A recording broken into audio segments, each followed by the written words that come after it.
All right, hey everybody, it's your Sam, and I'm here with another video. Uh, I'm going to do this live because I made a mistake on the last video that I did my little book reviews on, and instead of sitting here and editing it or even reshooting all of it, I want to just do this live because, yeah, it's going to be a lot easier for me, um, considering the back and everything. So here we are. Uh, it's going to be short and sweet, I hope. But anyway, first things first. These are the books that I've read so far, that I've finished so far in 2023. So these are my first quarter reads. And I kind of want to do a little bit of a book review on each one of them. Granted, I have about 3 more that I'm in the process of reading because there are some books that I have to be in a certain mood for in order to read them. And those 3 books I have to be in a certain mood to read. And these books are the ones that I actually finished while reading those other 3 books. So, yeah. First things first, I want to go over, hey, cool gamer, how are you? Welcome, welcome, welcome. First things first, I want to go over a writing toolkit kind of book. So this is A Book a Week, How I Outline and Draft a Novel in 7 Days by Kate Hall. As you can see, it's a very thin book. It's easy to get through in like a day or two. And what Kate Hall does is she breaks down how she writes a book in 7 days. There's a caveat here, though, and even she has the caveat in this book here. Her books are around 60 to 70,000 words. Sometimes they go up into 80,000 words. Those of us, like me, who are a fantasy writer, that's not quite enough.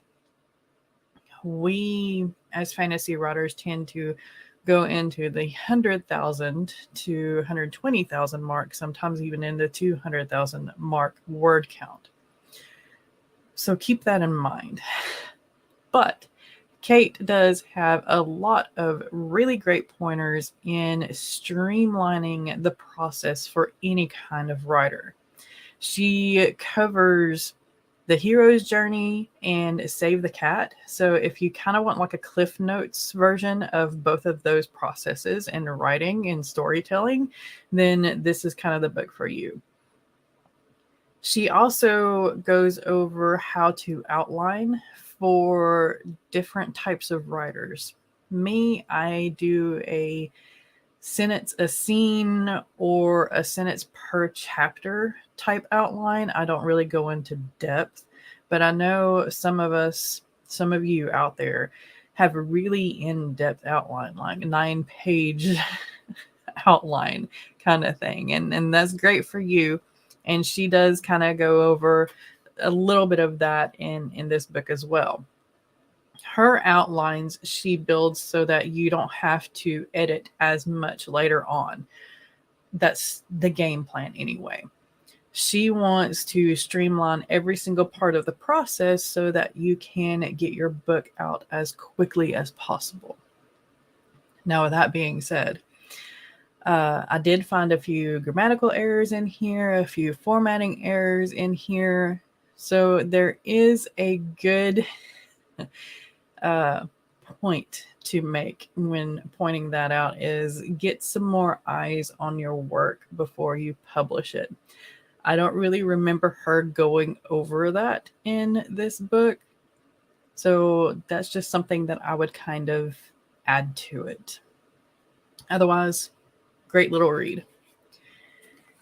Next is going to be a fiction piece. It is called Half a Soul, and it is by Olivia Atwater. Now, this is the first book of a series.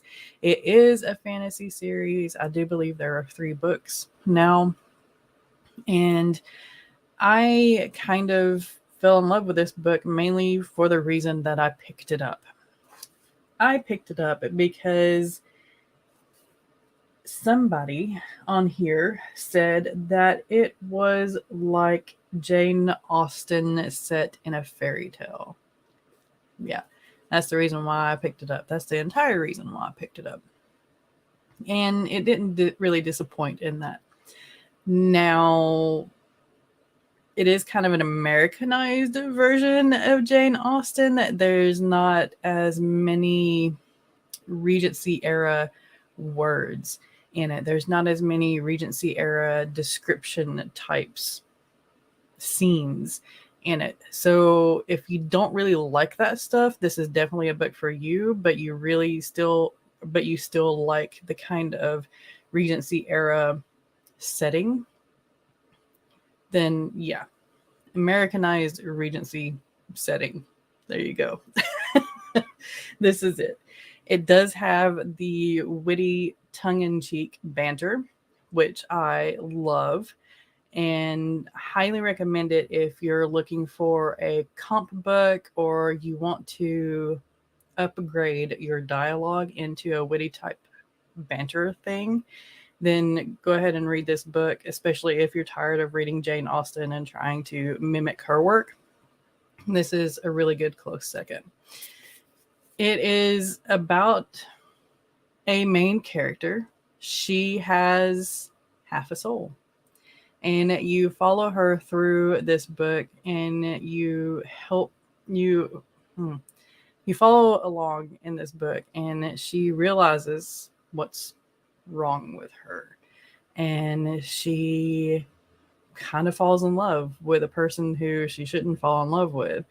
And there's a fairyland that she knows good and well, but not everybody else really knows about. And there's a sense of mystery and urgency because there's a plague going through and she has to help solve it. So yeah, highly recommend Half a Soul by Olivia Atwater. Next is going to be something that I was a little scared to really get into. And that is Howl's Moving Castle by Diana Wynne Jones. This book was originally written in 1986. This is one of the mistakes that I made in my past video. It was not written in 2008. It was republished in 2008 because she published her third or fourth book in this series. And so the whole set was reformatted, new covers, all that good stuff. And that's where I got the 2008 from. I honestly didn't know that there was a book to the Howl's Moving Castle movie until, I don't know, last year or so. Maybe a little bit before that. I'm not quite sure. But I have watched the movie so much that I fell in love with the movie before I did the book. So I was a little scared of reading the book because I wasn't sure which one I would be disappointed in. And I did not want to be disappointed in the movie because I love the movie so much. Well, I'm not disappointed in the movie. The book is beautiful in a way, not as beautiful as the movie per se, because nothing can be as beautiful as Ghibli. Sorry. It'll be kind of hard to describe a Ghibli setting in words unless you are a wordsmith. Yeah. In the movie, I feel like Hal and Calcifer are a very powerful duo. In the book, it seems like they are a weaker version of themselves, and I get why the movie did that, but it was also a little disorienting reading the book after watching the movie so many times as to how Calcifer and Hal were a little bit weaker. But the next books could strengthen them a little bit because the first book feels like they're kind of coming in to themselves a little bit more, and they're introduced to Sophie, who saves their lives. So maybe in the next 2 or 3 books, that changes and they become their strong, powerful selves that you see in the movie in these books. I'm still not real sure if I want to pick up the rest of the books and read them. It's a good book. Don't get me wrong. It's very in depth. There's a lot of world building. It's beautiful. It's different. But again, I fell in love with the movie, and seeing the scenery out of the book in my head, it was a little weak to me. But here we are. Still highly recommend the book, and definitely recommend the movie. Next is Bound by Blood and Shadow by L.R. Bryant. I received a copy of this book as an ARC reader. Hey Emma, how are you? Hope you're doing well. You've probably seen some of this before because I know you commented on the last one that I made some mistakes on. So yeah, bear with me. Thank you for booping the like button. You are awesome. All right. So Bound by Blood and Shadow is an ARC read for me. And this is, I fell in love with the cover to begin with, because I mean, look at that thing. It's gorgeous. The colors are amazing. I love how stark the tree is against the background, and the red leaves too. It just ties it on in together. It's a beautiful cover. The second thing that drew me to it was one of the synopsis for this book was it's an adult Narnia. That piqued my interest, and I was not disappointed. You follow the main character through a portal type thing. She kind of steps out into another world while she's riding her horse. And yes, there is a horse in this, and the horse is throughout the whole book, because the horse and the main character are a partnership. Just like, you know, if you have horses, you know that your horse and you usually create a very tight bond, a very good partnership. And that shows in this book. But yeah, she steps through this portal with her horse, and she is introduced to a new world. She doesn't know what to trust.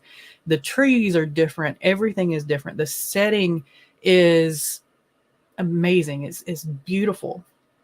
And the new world that she steps into is gorgeous and dangerous. She finds herself surrounded by these humongous trees. It kind of reminded me of a description of Joyce Kilmer. It's a forest here in North Carolina, Tennessee. And it has a lot of really old, huge trees. So that kind of brought me back to my childhood, because we used to hike Joyce Kilmer almost every single summer, multiple times a summer. And then you see these beasts, the guardians, and their description. Oh, hey, Eva. I don't know what happened to my voice there. Came in an adult Narnia. I love Portal Fantasies. Yes. And it is the gorgeous covers. Yeah. So these guardians are quite unique. There's like a bear wolf. There's a huge elk type creature. There's a couple of others. I don't really want to kind of spoil the awe of you reading it on the page. And there's a little bit of a love interest. That's what kind of makes it adult. And this is going to be a trilogy, so it's a really slow burn romance. And it's got an awesome build-up too. And yeah, the magic system, like Narnia, it hints at a little bit of Christianity in the mythos. So that was intriguing as well. That little extra nod to C.S. Lewis's works. Yeah. Highly recommend Bound by Blood and Shadow. I am going to copy the links to these books that I had on the other video and put them in the description down below. I kind of forgot that before I went live here. But yeah, it's amazing. Highly recommend it. Definitely a great book. And let's see. There we go. Last but definitely not least, I read Gallant by V.E. Schwab. Talking about nods back to classics. So we had Jane Austen-esque. We've had a C.S. Lewis Narnia-esque. And this right here reminded me so much of The Secret Garden. It really did. If you love The Secret Garden, if you love Stranger Things, or any type of fantasy that kind of has like an upside down or a dark side of the world kind of thing, then this book is definitely for you. This is one of V. Schwab's standalones, so you don't really have to worry about getting sucked into a world for too long. It's decently thick, but it's beautiful. Again, I love the cover. I was drawn in by the cover. But there are pages in here that are from a diary. And I just want to like show you one. So there are these ink stains on some of these pages in the diary, and the main character just can't quite figure out what they're about. So you get to figure that out with the main character. The main character is a little girl named Olivia. She's not really a little, but she's a young girl. So this is a kind of middle school level or age book, but there are some adult themes in here. Some little bit of abuse kind of thing. So I will kind of give that trigger warning there. There's a lot in here. There's a lot going on in here. I don't know really where to start. She's an orphan. Olivia is an orphan. And you start out at the orphanage with her. And then this letter arrives, and she thinks that she is saved because her family has finally found her. It's every orphan's dream, right? So she goes to this place. She goes to Gallant. And all of a sudden, she's thrust into this family that's not really a family at all. She has a cousin. That's it. That's all that's living.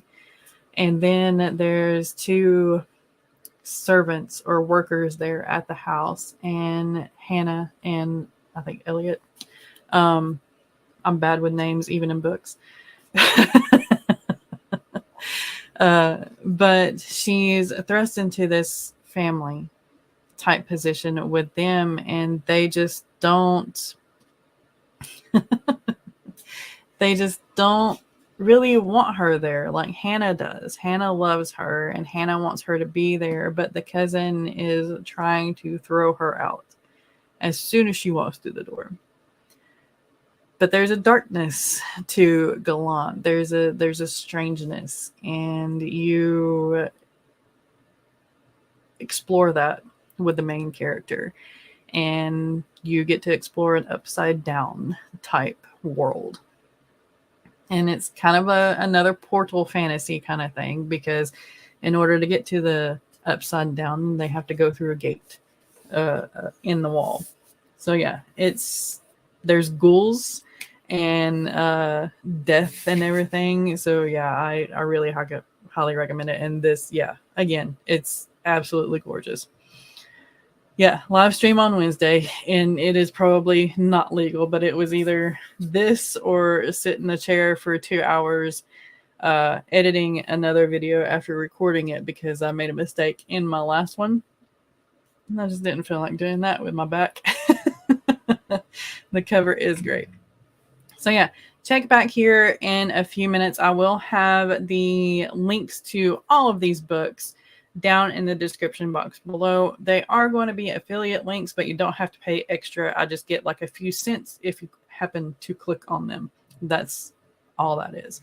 And I would greatly appreciate you clicking on the links, because yeah, it's a few cents that I get in. What? You forgot one. What? Oh yeah. So the Peanut Gallery has, you put up that book though.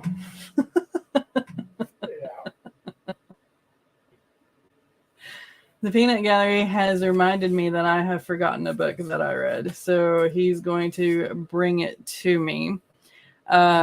It's a comic book, and it's called Strangers in Paradise, and you'll be able to see it here in just a second whenever he brings it to me. It is a pocket book, so that means that it includes a couple of volumes. It includes a couple of the actual comics.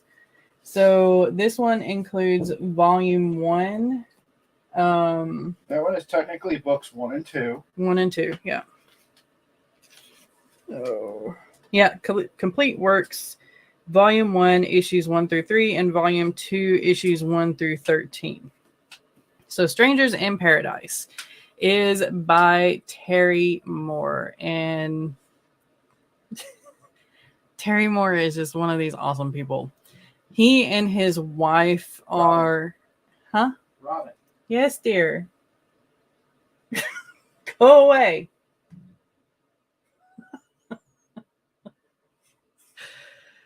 Strangers in Paradise is written by Terry Moore. Now, Terry Moore's wife, Robin, is very involved in his business. She kind of runs the production side of things.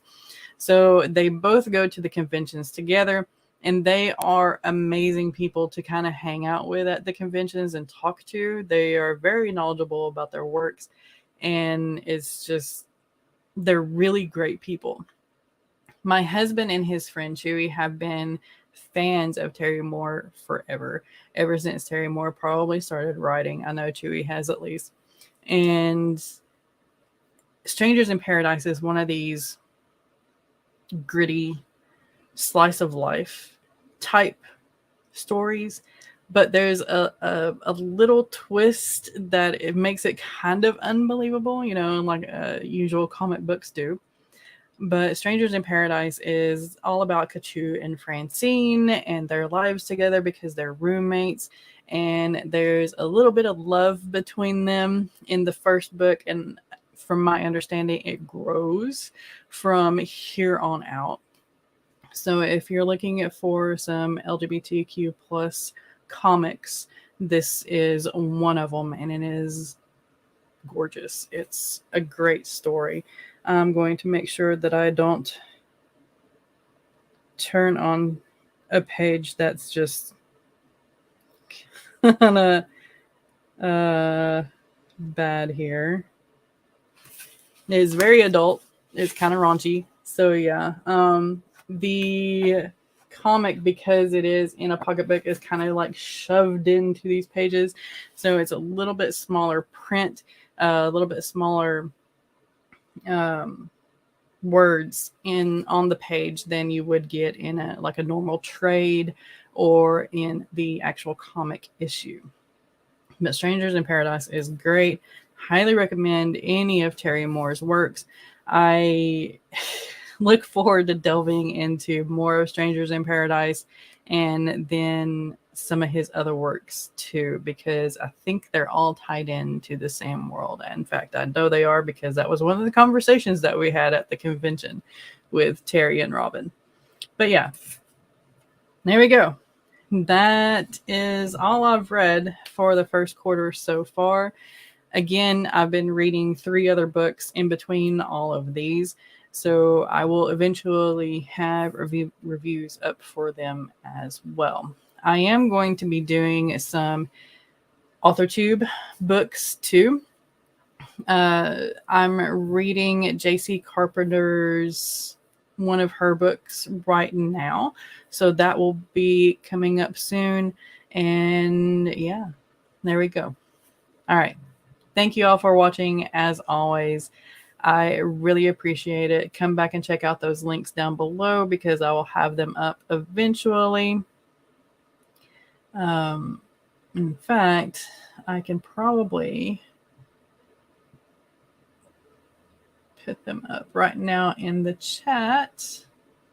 If it'll let me.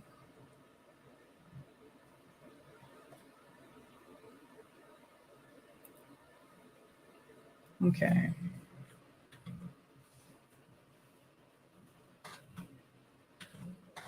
There we go. So there are a couple of, well, there are all of the links to the books in the chat there, and they will be down in the description later on. Remember to be kind to one another out there. Be kind to yourself. Keep writing. Keep being creative. And I will see you next time. Thank you again for watching.